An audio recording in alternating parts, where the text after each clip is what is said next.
What is going on, everyone? My name is Patrick Jang. Welcome back to another video, and in today's video I'm going to be sharing with you guys exactly how I set up my macros for a fat loss phase, as well as share with you guys my top 5 pieces of advice to help you in your fat loss journey. So the advice I'm about to share with you guys has been through trial and error. Some things have worked, some things haven't worked. Some of this advice might be some old news for some of you, but for those that are starting out on their fitness journey for some New Year's resolution or something, this might be very helpful for you. So stay tuned. Let's get right into the video. So this is day 3 of the first week of cutting. Weighed in this morning at 184.3.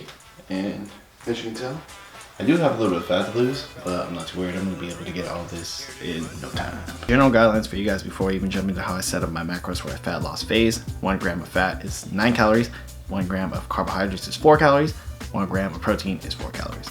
So with that being said, protein is pretty important because it's probably the main thing you're going to need to help you maintain your muscle on this fat loss phase. And plus, eating a lot more protein is more filling, so it keeps you more satiated, and you're going to need all the satiating foods you can get as you get deeper into a fat loss phase, because you're just going to get hungry and hungrier. Typically you want to aim for 1 to 1.5 grams of protein per pound of body weight. So if you're 100 pounds, you want to aim to get anywhere from 100 to 150 grams of protein per day. That's so important because it regulates your hormone levels and directly affects your testosterone. So if you have too little fats, it could negatively affect your hormones and testosterone, and then you won't be able to maintain or even build muscle at all. But then having too much fats is going to take away too many calories from other macronutrients.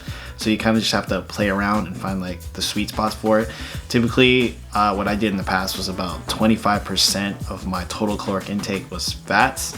Sometimes I would go a little higher, but you have to spend like a week to kind of figure out what works for you and what doesn't. Carbs are super important because they're your main fuel source for your workouts, and the more energy you have, the more potential you have to burn calories, whether it be training or cardio. And having a little bit of carbohydrates is important post-workout because it helps aid with recovery and restoring your glycogen storages. So future Patrick here dropping in to explain how to get maintenance calories really quick, because I'm editing this now and I totally forgot to explain it. So you take your body weight times the activity multiplier between 10 and 15. 10 if you're not really active outside of training, 15 being on the highest end where you're super active outside of training.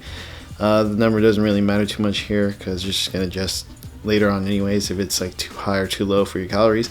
Then you subtract by your rate of weight loss. So if you want to lose a pound in 1 week, so that's 3,500 calories in 1 pound divided by 7 for each day of the week. So you subtract whatever number you get from that equation minus 500, and you're expected to lose 1 pound for a week. If you're not losing 1 pound a week, then you would decrease the calories a little more by maybe like 50 to 100 calories. The rate of weight loss you typically want to aim for is 0.5 to 1%. Anything lower is too slow. Anything higher, you risk losing muscle. And yeah, just want to drop that in real quick. Future Patrick out. To determine my protein intake, I take my body weight and multiply it by any number between 1 to 1.5, which gets me that. That's how much protein I'm going to be getting every day. Then I multiply that number by 4 so I know how much it is in calories. Then for my fats, I take my deficit calories, which would be 2,100 times 25%, divide that by 9. And then I get that number, which is how much I'm going to be taking per day. And then to determine my carbohydrates, I take whatever's left over in calories, divide that by 4, and then what that looks like on screen is going to be 2,100 minus my calories in protein, and then minus my calories in fats, and then whatever number I have left over here, I divide that by 4, and that's how much carbohydrates I'm going to be taking every single day. Okay, so that's pretty much how I do my macros. It's pretty straightforward, just a little bit of math required, but if you sit down for like 15-20 minutes, you should be able to get a good estimation of starting macros. And I say starting macros because you want to take your first week, even before you officially start your diet, to test these macros to see if you're actually going to be losing weight. So if you weigh yourself every single day at the same time and you notice with these macros that your weight is going down, that's great. You're in a caloric deficit. But if not, then technically you're not in a caloric deficit. So you kind of just have to, see if that works, because it's all just a rough estimation. So you kind of have to like pay attention to your weight every single day, which is super important because you should be weighing yourself every single day at the same time to have raw data to look back on to make adjustments when you need to. My current fitness goals are to get as lean, if not leaner than I was before, which is around 160 pounds. So I got about a good 24 pounds to lose. I'm going to be posting a lot more on YouTube to share with you guys my fat loss journey and hold myself accountable to really hit my fitness goals this time around. I really want to be able to hit like 160 pounds or less, but 160 pounds is like the sweet spot for me, where I'm like super comfortable with my weight. I look pretty lean, and who knows, maybe I might get even leaner this time around. Maybe I might dip under 160. Only time will tell. So now I'm about to share with you guys my top 5 pieces of advice that will help you aid you in your fat loss journey, which I will be applying in my own fat loss journey too. So let's jump right into it. So my first piece of advice is to continue training hard, progressively overload week by week. What that means is to add volume, add sets, increase the intensity week by week to try to progress in your training. You might not progress every single week, but you should be always trying your very best to try to do that in order to maintain or sometimes even build muscle in beginners. So you continuously try to progress with perfect form, and then once you can't even hit like a minimum rep range, let's say 8 to 12, and you can't hit 8 with perfect form, that's when you would want to decrease the weight by the smallest load and still try your very best to hit the top end of the range. Second piece of advice is to track, plan, and weigh out all your food and your meals. The way I do it is I plan out all my meals on MyFitnessPal the day before, so I know exactly what I'm gonna be eating. Then I'll go ahead and use my food scale, weigh out everything I need to weigh out to the gram, so I know I'm getting exactly what I need for that day. And one thing I use is a digital food scale. It makes life super easy. The one I'm using is an Ozeri brand food scale.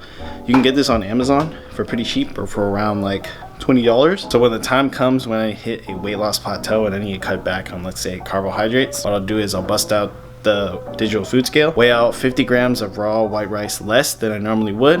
That way I know I'm eating less calories, and it eliminates any kind of guessing game you might have if you didn't track and plan to weigh your food. Some next piece of advice is just to increase your activity level. You can start off small by just increasing your step count day by day.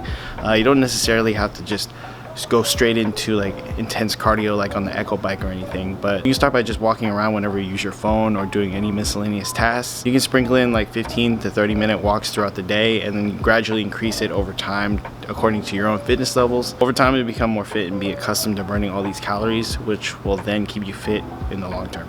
So my fourth piece of advice for you guys is to aim to get a gallon of water a day. So what I usually do is I usually fill up my Yeti twice in a day, try to get at least half a gallon done by like 3 to 4 p.m. and then try to finish the rest before 10, and then still give myself enough time to use the bathroom at least one more time before I go to bed, so I don't end up waking up in the middle of the night and then having to pee all the water I drank out. Overall, aim to get a gallon of water a day, especially if you have a lot of sodium in you. Good rule of thumb is to just hit a gallon of water a day and then you should be set. So my last piece of advice for you guys is to show up consistently and put in the work. And I know you've probably heard this a million times over, but it's extremely important for you guys to do this, or else all the advice I've given prior to this is like almost useless. It's extremely important to show up and put in the work, or else you won't even see any kind of noticeable changes in your body, especially on the days where you feel like giving up.